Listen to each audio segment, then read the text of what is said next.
mayambo Board of Secondary Education gi maikaidagi khanghan janingba aduga hojik all around the world COVID-19 coronavirus ki pandemic na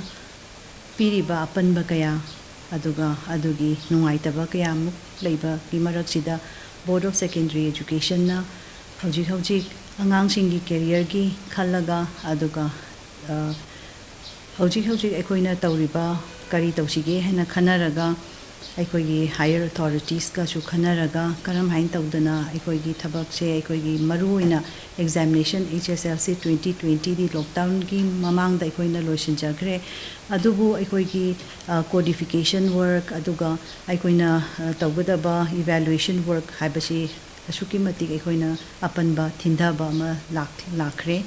adubu shigi marakta oiragashu aikoina khallaga ngasai aikoibu takpi rakpa aduga aikoibu instructions kaya pibagi makhada aikoina yamna safety measures WHO gi amashung government ki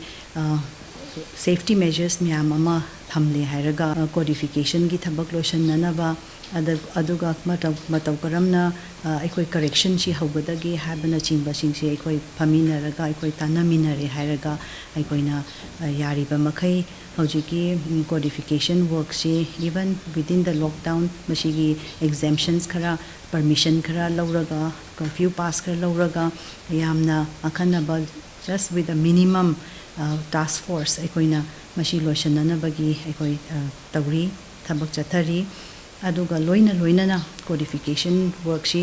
punna matam amda loiraga matam amda hanadi yengambani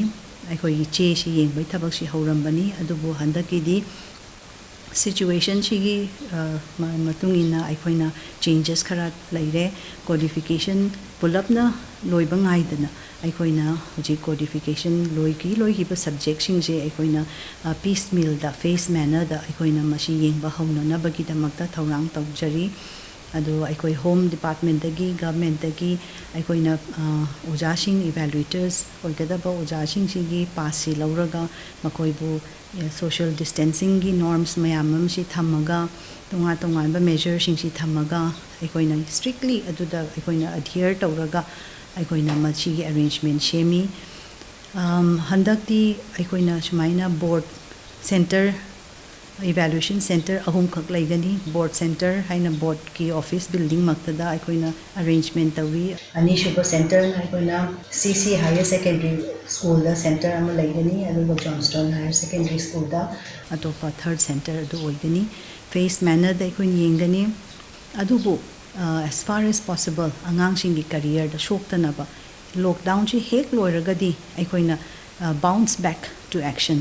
yamna tenba matamda kamain tawduna aikoina paikha si haidokpa yagadagi habit provisions miyam se aikoina shinjari aduga aikoi by the end of May natraga first week of June shwai da aikoina haidokpa yanana bagi target si thamaga aikoina thabak tumaina shuba haujare